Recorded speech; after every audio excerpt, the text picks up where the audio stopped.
Chapter 8 is the chapter on algebra. So, a lot of times, students that are right out of high school like this chapter because you do a lot of algebra in high school. So, we're going to do a lot of the things that you would have done in an Algebra 2 class or in the intermediate algebra class. We're going to do them again here in this chapter. So, things like graphing lines, finding equations of lines, dealing with slope. We're going to graph some parabolas. That part might actually be new. Distance and midpoint, all those sorts of things. So if it's got a lot to do with graphing, then I guess a good place to start would be to reintroduce ourselves with the rectangular coordinate system.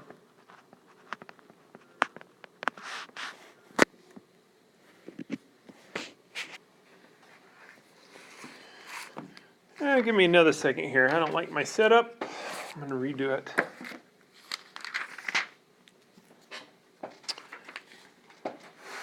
Okay, let's try that. So, you probably know the rectangular coordinate system better as just the old XY plane. It's also known as the Cartesian coordinate system. So I'm going to start the semester off with a little story. So the objective was to try to be able to locate things on a flat surface. For example, look at whatever room you're in, look at the wall to your left. And let's say there was a bug crawling on that wall. And you were trying to describe to your friend where that bug was. Think about some good ways you might do that. Well, that was exactly what was happening when this dude named Rene Descartes was laying on his bed back in the day. That name might be familiar to you. This guy made significant contributions to the study of mathematics, but also to philosophy and other areas. And so you see his name come up a lot in math. Notice his last name's Descartes, and we're talking about the Cartesian plane. So here's what happened. Here's Rene's bed, and here's his room. Like here's one wall, and here's another. And let's say this little red fly was crawling right there. So he's sitting here on his bed, looking at the wall. By the way, he had long hair. He had long black hair. There might be a picture. There is a picture of him on page 362. Had a nice little tash there. Whatever. So here's what he decided to do to try to describe this position within this flat surface that was the wall. He picked a fixed point. Maybe he picked this corner. And he chose a horizontal distance and then a vertical distance. And by doing that, then he could describe where the fly was. So he might have said, well, okay, start at the corner of the room, go 5 feet to your right and 2 feet down, and you'll see where the fly is. Well, that became the equivalent of 5, -2 in our XY plane. 5 units to the right and 2 units down from the origin. So that's where the idea came from. So let's remind ourselves of a few terms related to the XY plane. One of them I just threw out. Did you catch it? Let's ask the ladies and Anna. This point that I fattened in here, do you know what that's called? This point in the middle of the XY plane is called the origin. Good. So we locate things all based on where they're at from the origin. By the way, can you guys see okay in Metro? Yes. Say that again? Yes. Okay. And in Cairo, can you see okay? Yes. Is your volume good all three places? Yes. Okay. So remember that in the XY plane, the horizontal axis is the x-axis, and the vertical axis is the y-axis. And what we plot in the XY plane is what's called an ordered pair, where we pair an x number, in other words, a horizontal number, with a vertical number, which would be a y number. So you go left and right first, then up or down. So probably what, about 7th grade you first learned how to plot points? Like if my 7th grade math teacher was Mr. Lowry. So if he said -3, 4, then that's telling me go 3 to the left and 4 up. So 3 to the left and 4 up would put me at this spot right here in the XY plane.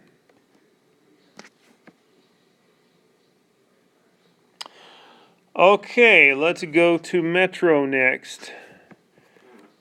Do you see that when I cross two axes, I create 4 distinct parts of the plane? I've got the upper right-hand part, the upper left-hand part, the lower left-hand part, and the lower right-hand part. Do you remember what each of those are referred to individually as?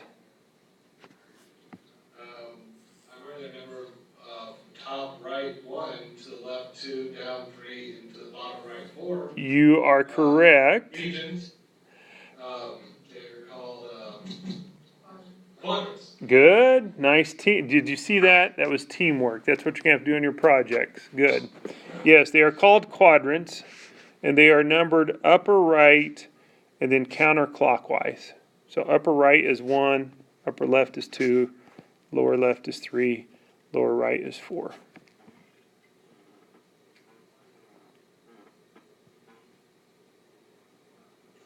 So sometimes you see this with quadrants.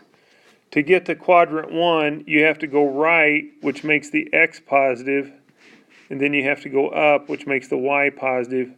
So the first quadrant is always positive, positive. In the second quadrant, you have to go left first, which makes the x negative. Then you have to go up, which makes the y positive, so it's negative, positive. To get to the third quadrant, we go left and down, so that'd give me negative, negative. And to get to the fourth quadrant, we go right then down, which makes it positive, negative. So a little crash course review there on the Cartesian plane. By the way, that's not the only coordinate system for a plane. Some of you might have studied polar coordinates before. That's just another way of locating things on a flat surface, but it takes a different approach. And this one's the most commonly used one in algebra. Well, when you start talking about the XY plane, you almost always at some point end up talking about distance.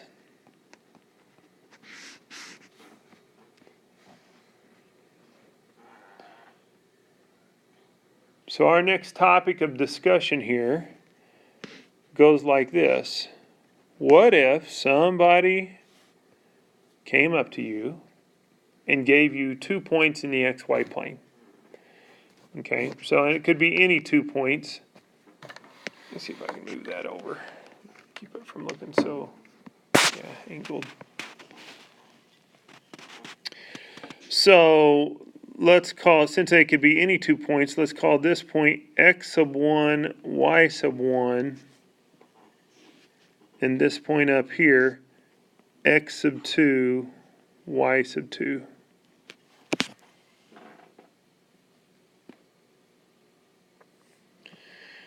And let's say we wanted to know the distance between those 2 points.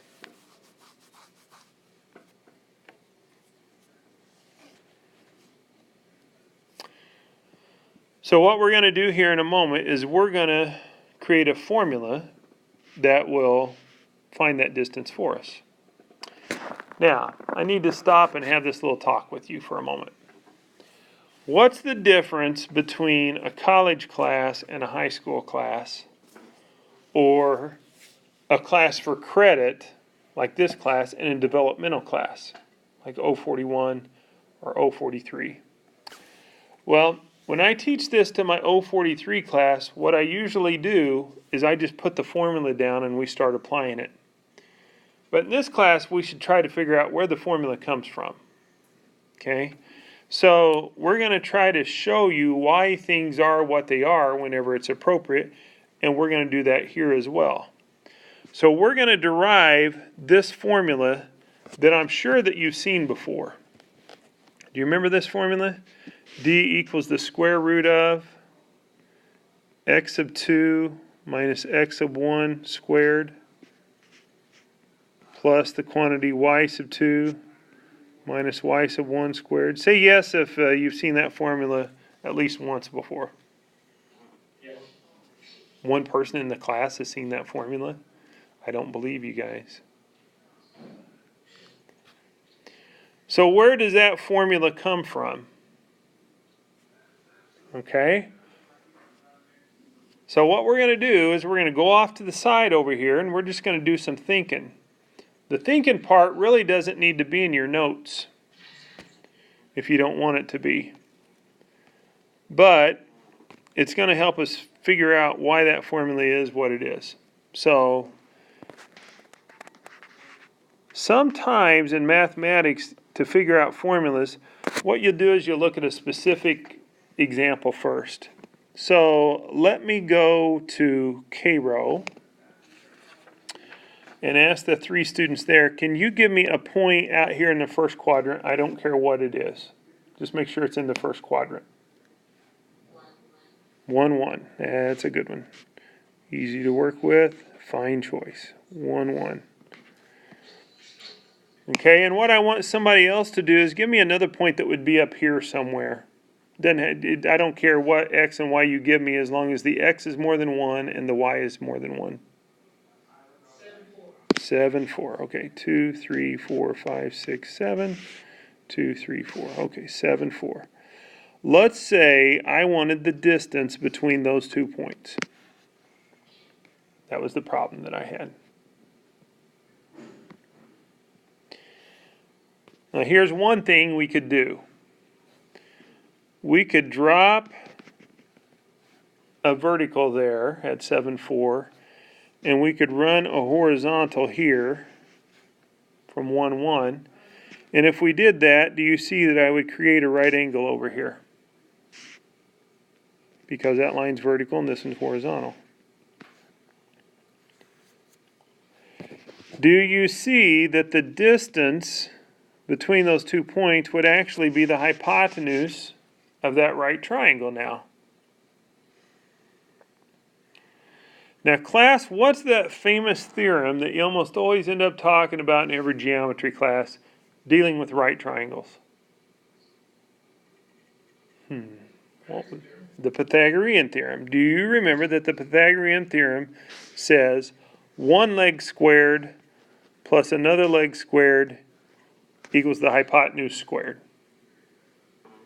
A squared plus B squared equals C squared. So this is the C over here. The hypotenuse is the C. Okay, so let's go to Anna this time. Anna, I would like for you to tell me the length of this leg of the right triangle right here, this horizontal length.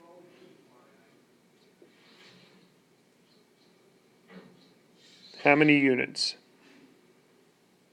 6. 6. Now, is that Taylor or Caitlin? Caleb. Caitlin. Caitlin, did you count the hashes or how did you get the 6? Yeah, I just went over with the hashes. Okay, that's one way to do it. Does anyone else see another way to figure out that that's 6 other than counting hashes? Okay, Donna here on main campus just said 7 minus 1. Do you see that this point is going through the x-axis at 7 and this point is going through the x-axis at 1? So if I take 7 minus 1, it has to be 6 in between those. So here's the moral of the story. To get this horizontal distance, I subtracted the x's. Class, what do you think I would do to get this vertical distance then, between these 2 points?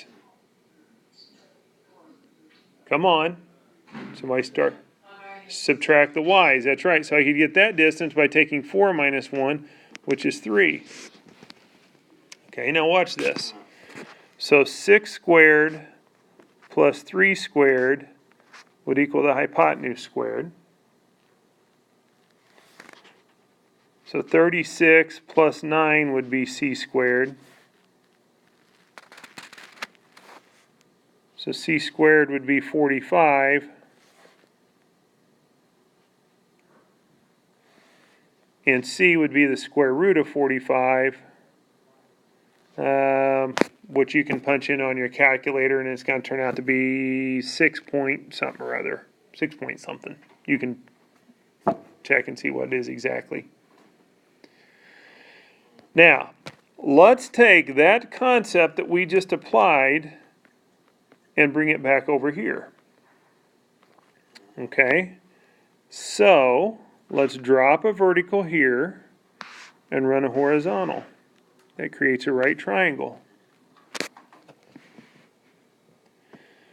The hypotenuse of that right triangle represents the distance that I'm looking for. To find the length of this horizontal leg, the horizontal distance, I would subtract the x's. So how long is that leg? It's x2 minus x1. To get this vertical length, I would subtract the y's. So how long is it? It's y2 minus y1.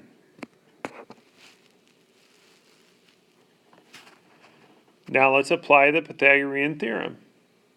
So the c squared, which in this case is d squared, would equal this leg, which has a length of x2 minus x1, it would equal that length squared, plus this leg, which has a length of y2 minus y1, that length squared,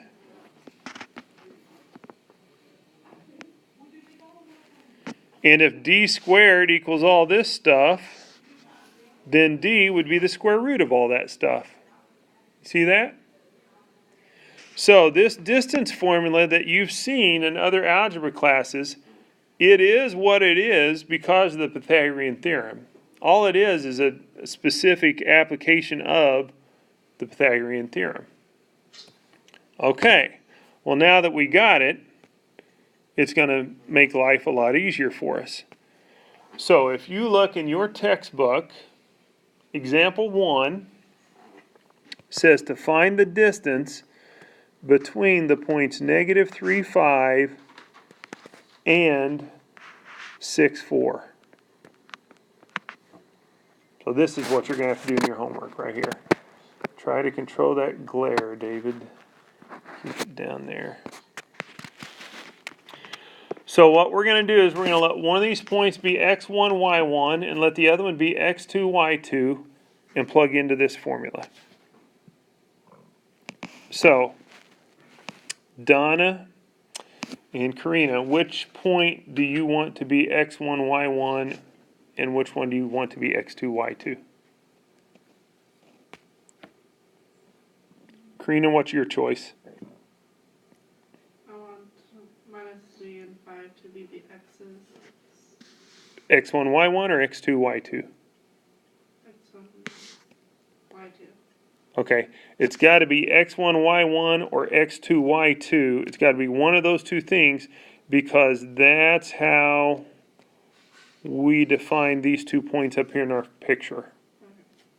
So if you make it x1, then let's make it y1 as well. And that'll make this point x2, y2. Okay, now let's go figure the distance. Let's plug into the formula. So d equals the square root of x2 is 6 minus x1 is negative 3. So there's x2 minus x1 squared. Plus y2 is 4. Minus y1 is 5. So there's y2 minus y1 squared.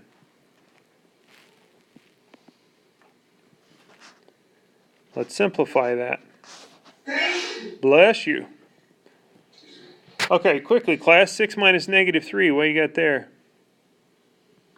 9. 9 squared is? 81. 4 minus 5. What you got there, class?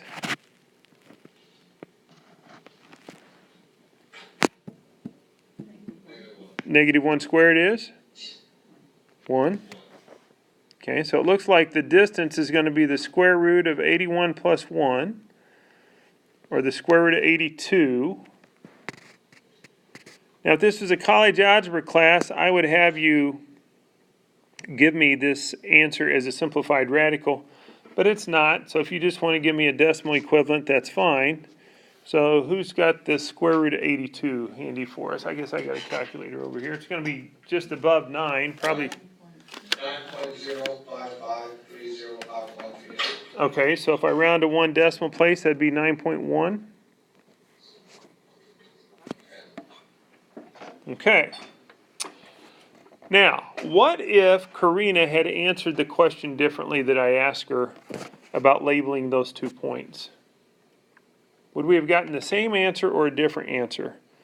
In other words, what if we would have called this x2, y2, and this point x1, y1? Would we have the same answer or a different answer? That's what I'm asking. You think it'd be different? Let's see if it would have. Okay, so if we would have done that, then the problem would have fleshed out this way. D equals the square root of x2 minus x1 now is going to be negative 3 minus 6. Squared. Plus, I know it's barely on your screen here, but y2 minus y1 would have been 5 minus 4 squared, which would have been negative 3 minus 6 is negative 9, but negative 9 squared is still 81. 5 minus 4 is 1, but 1 squared is still 1. Do you see that we're still going to get the square root of 82? Or approximately 9.1. So the moral of the story is it doesn't matter which way you label the points. You can either go x1, y1, then x2, y2, or x2, y2, then x1, y1. You'll get the same thing either way. Questions from the gallery. How are we doing, Karina and Donna?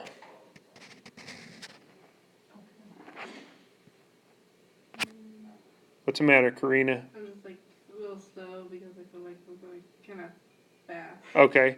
Don't be afraid to slow me down. Were you okay up to right here?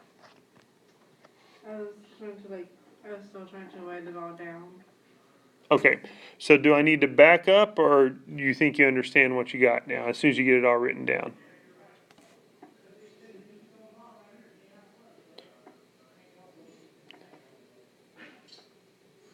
Let's just pause here for a moment. So we are back up to speed on how to find distance between 2 points in the xy plane. The next job of ours is to review how to find the midpoint.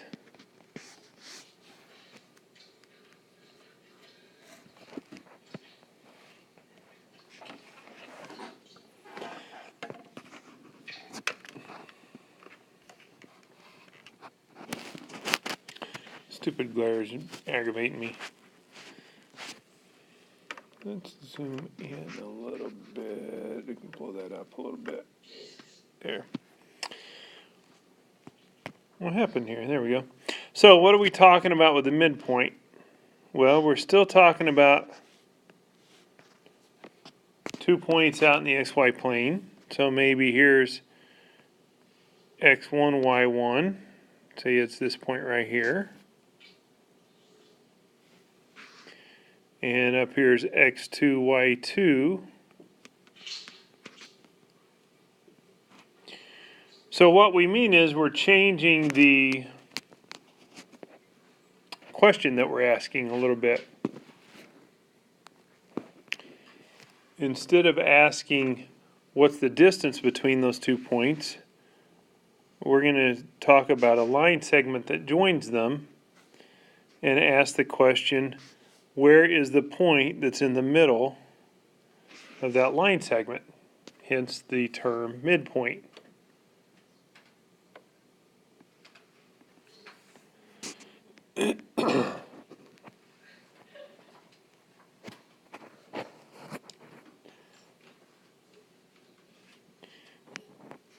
Now, let's pretend again for a moment. Let's pretend that this first point, let's say that we knew that we were given that that was the point 2, 4. And let's say that this point over here, we were given to be the point, let's say 8, 6.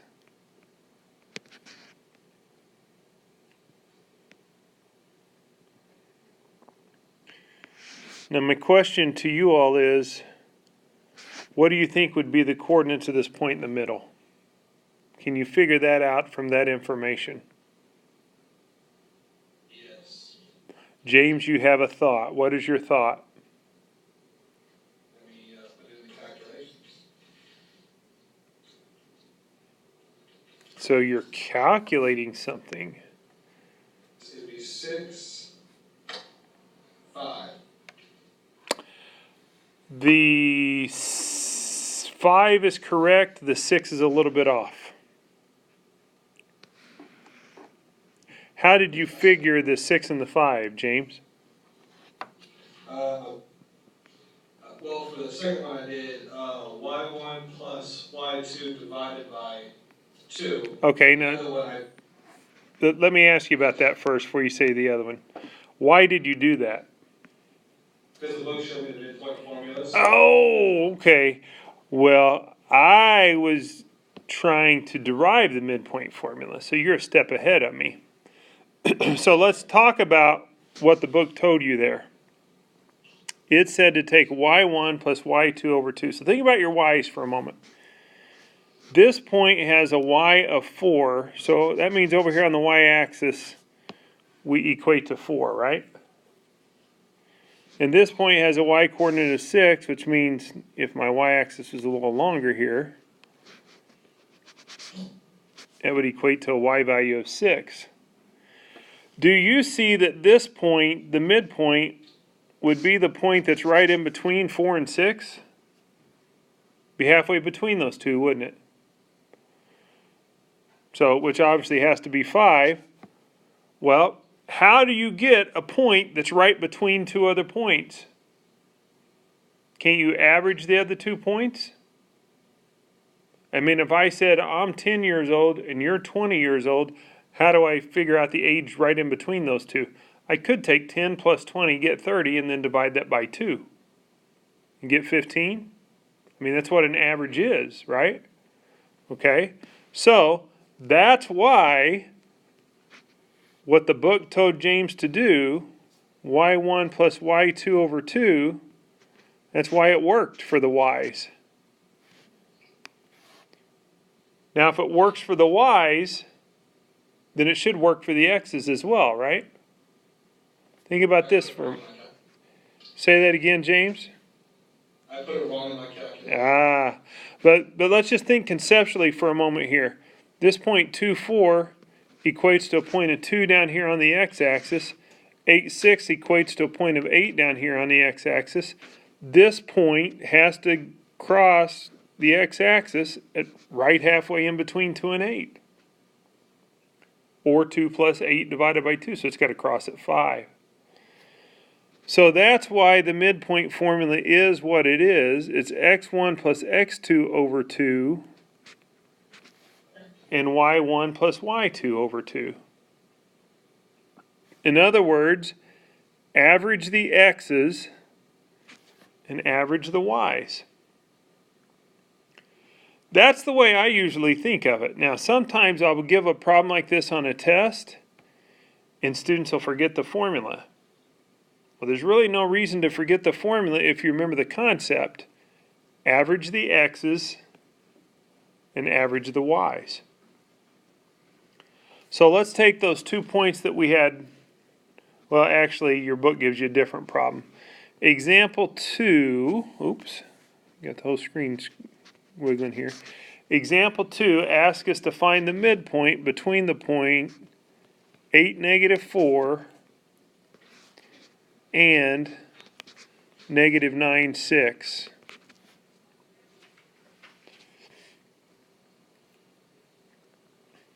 So what we're going to do is let one of these points be x1, y1, and the other one be x2, y2, and substitute into the formula. Now, let's go back to Cairo. Linnea Shomari. Which point do you want to be x1, y1, and which point do you want to be x2, y2, and does it matter?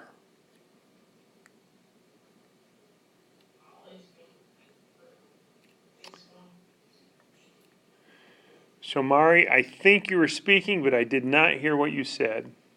I said always put it like in order, so x1 will be 8 and x2 will be -9.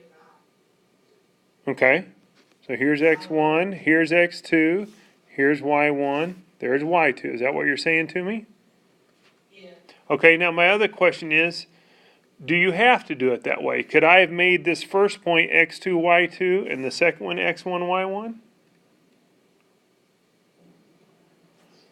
If you're not sure, let's see. Let's work it both ways and see if it works.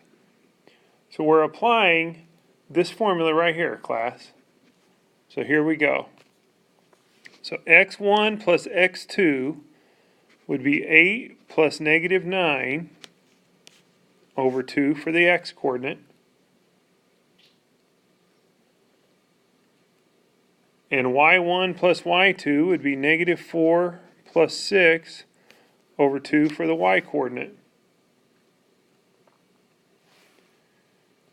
which would be 8 plus -9 is -1 over 2. It's -1/2. What's -4 plus 6 over 2, class? It's, 2 over 2, which equals 1. So the midpoint is -1/2 for x and 1 for y.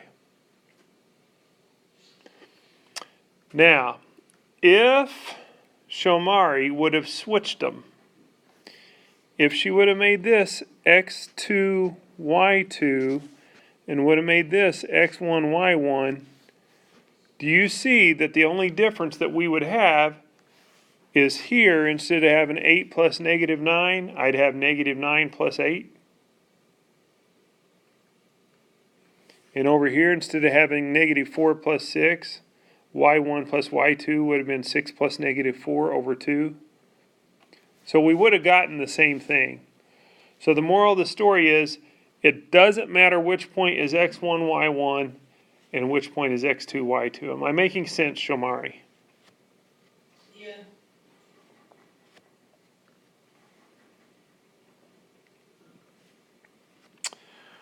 Okay, so we've got the midpoint into the fold.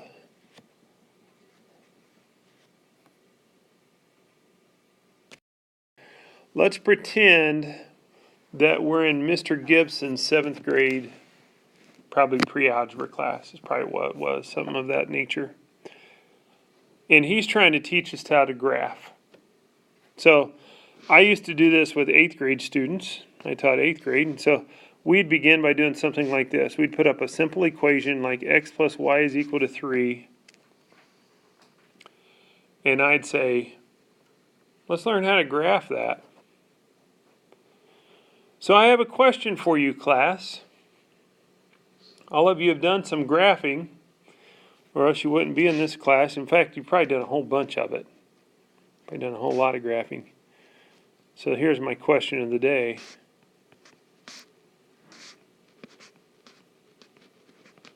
What is a graph? And sometimes as algebra teachers, we do things and we don't really explain what it is exactly that we're doing. We just show how to do it.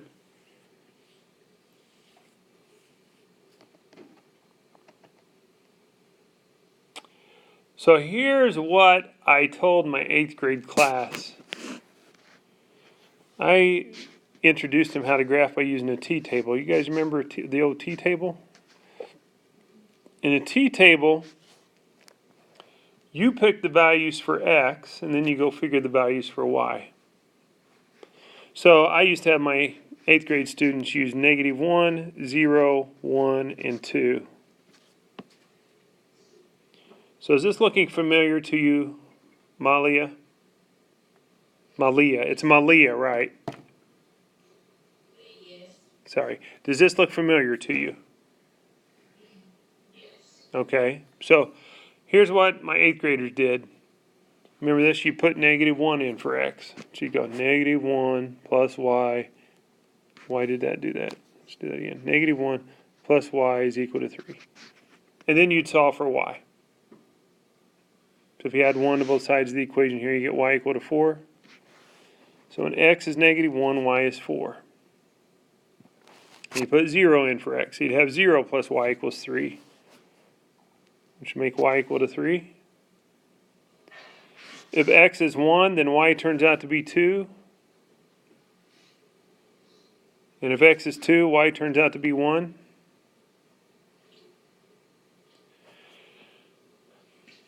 And then we draw cute little xy planes. And I would tell my class to plot those 4 points and then draw the line. So -1, 4 would be 1 left and 4 up. 0, 3, 0 left and right and 3 up. 1, 2 is 1 right and 2 up. 2, 1 is 2 right and 1 up. And they draw this line, and I'd say, good job, and we'd go to the next problem. I still have not answered what a graph is. Nor have you.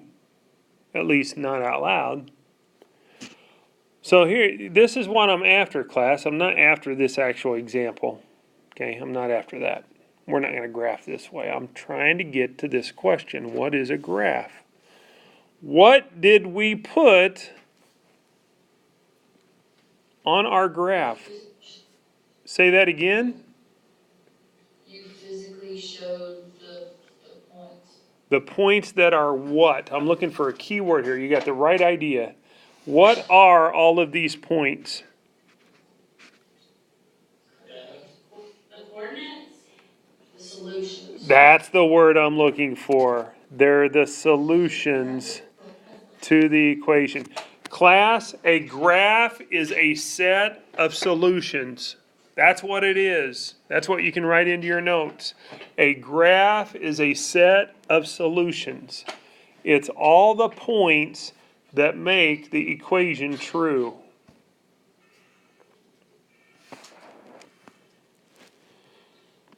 So when Mr. Gibson taught you to do this, maybe he explained it better than I did when I first started teaching.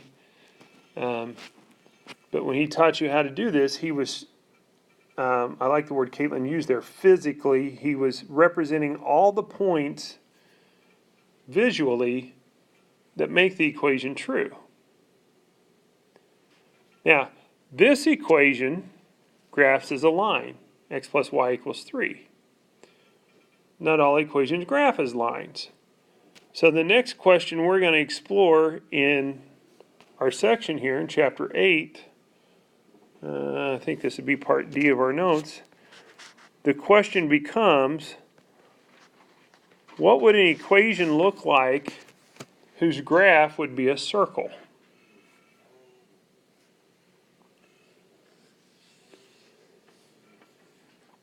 Rather than a line or something else. So let's go explore that a little bit. Okay, so let's put a circle out here in the XY plane. I'm going to put my circle right there. And I know the bottom of it's flat, and I know it looks more like a potato than a circle, but let's pretend like it was a good circle.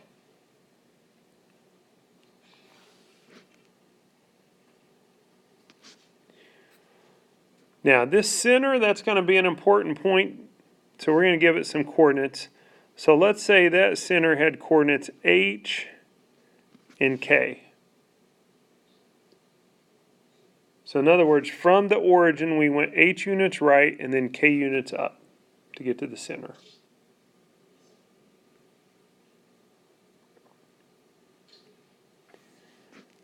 And a point on the circle, if you think about it, in our equation a while ago, the points on the line were x's and y's, right?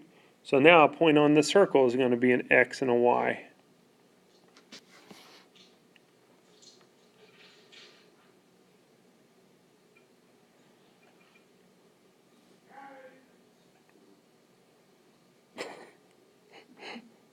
Not sure what's happening in the hallway here. It's kind of scary. Okay. Now, let's think in similar fashion to how we thought earlier. If I drop a vertical there and run a horizontal over here, do you see that I'm going to create another right angle right there?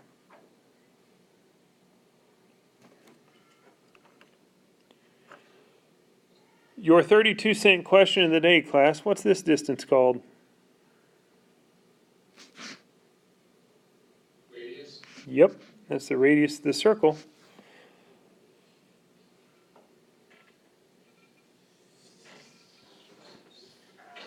Okay, let's go back to Amy and Michaela. This is a tough question. Let's see if you remember it. Earlier in this class, we talked about this horizontal distance right here. We said we could subtract two things to get a horizontal distance. Do you remember what we said that we could subtract to get a horizontal distance?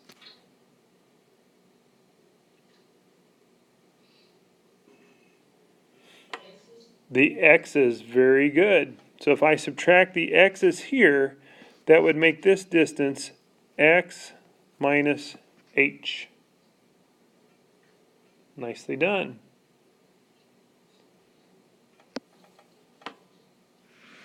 So Taylor and Caitlin, what would that make this vertical distance here?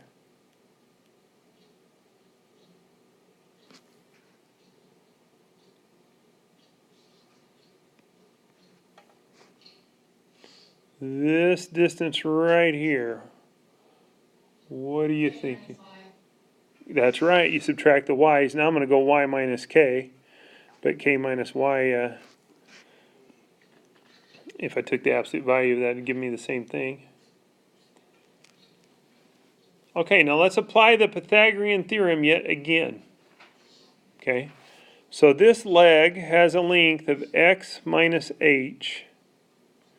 We're going to square that. That's my a squared. Plus b squared.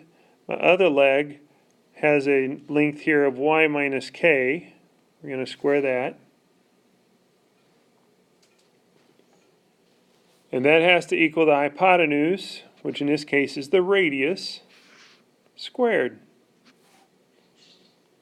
There it is. There is what, Mr. Black? There's an equation that if we graphed it, it would graph as a circle. That is called, sometimes called the standard form of an equation of a circle. Let's see, I'm getting my books mixed up. I think this book uses the term standard form, but let me double check. Some books call that the center radius form. This book doesn't call it either one. It just calls it the equation of a circle. So I'm going to call this the standard form for the equation of a circle.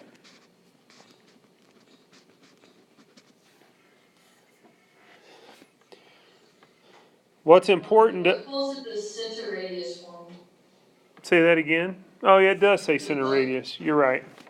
You're right. Squaring both sides gives us the center radius form of the equation of strength.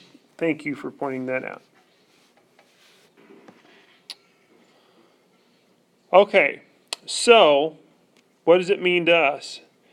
It means any equation that I run across that looks like this, its graph is going to be a circle. And what am I going to know about that circle? The h and the k are going to give me the center of the circle. Now notice in the equation it's negative h and negative k, but the center is actually positive h and positive k.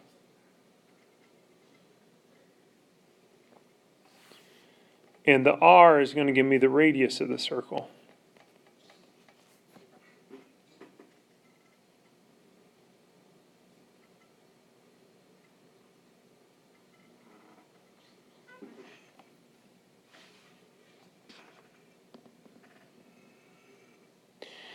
So we could run into a couple different kinds of problems here related to this material. So let's look first at, this is not in your textbook, so this is an example I made up. So let's say the directions here said to graph and find the center and the radius.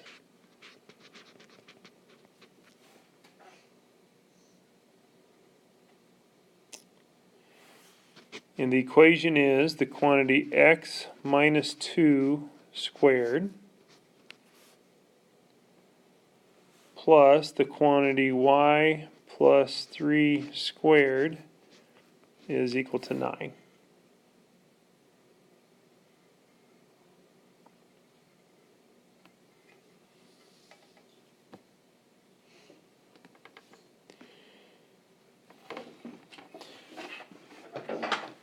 So do you see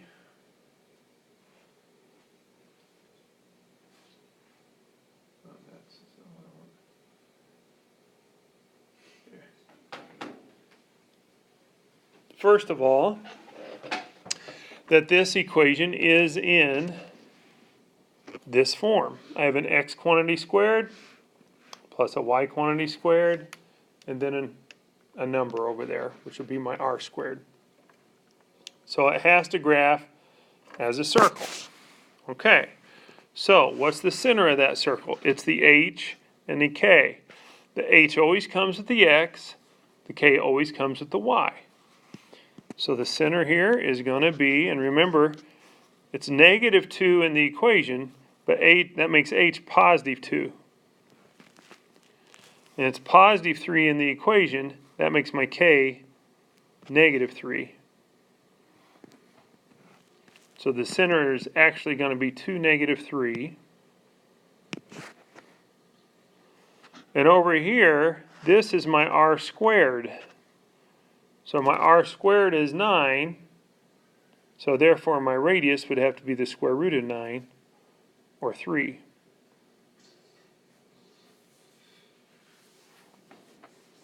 Why does it have to be negative? The negative 3? Here's the center radius, or the standard form. Notice that it's minus h and minus k in the formula, but the center actually has coordinates of positive h and positive k. So whatever the signs are in the formula, we're going to take the opposite of those to get my h and my k. Think of it this way, Amy. It's easy to see that my h here is 2, because when I had x minus h, that made the x coordinate of my center positive h. So it's whatever's being subtracted here. Well, if I've got y plus 3, that's the same thing as y minus negative 3. Isn't it? Minus negative 3 is the same thing as positive 3. So what's being subtracted from the y here is negative 3, and that makes my k negative 3. You didn't follow that, did you, Amy? No, I did. Okay. So everybody's good there now. Okay. All right, so now let's plot the center and then use the radius to get 4 points on the circle. So let's go 2 to the right and 3 down. Boom. There's the center of the circle.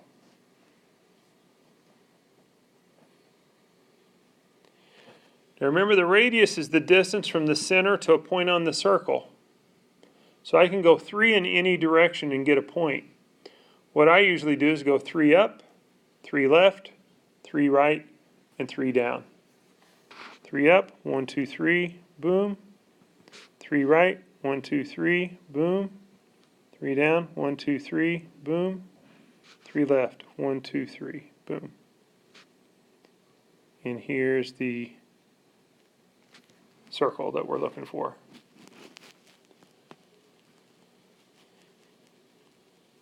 Mr. Black, that's an ugly circle. Yes, it is. I did not draw a very nice circle. You are correct.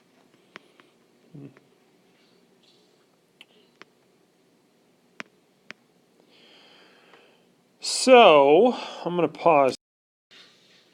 So the assignment for Chapter 8, Section 1 is on the screen. It's 367.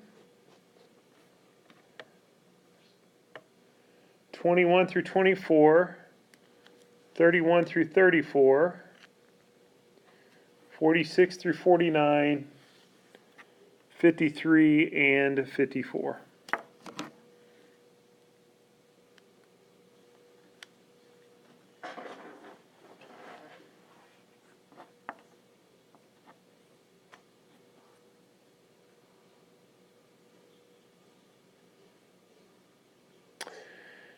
And this is a good place to stop for our second break. This break will be a little bit shorter. It'll be more along the lines of a 5 to 6 minute break. So do what you need to do, and when you come back, we'll try to knock out Chapter 8, Section 2.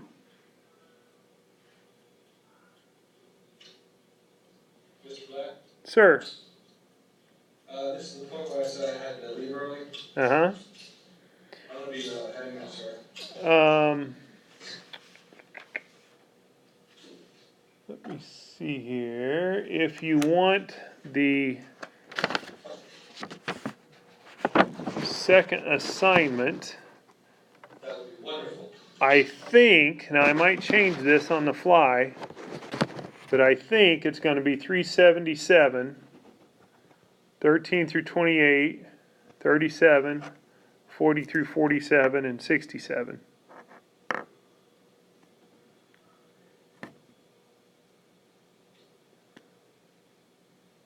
Thank you very much, sir.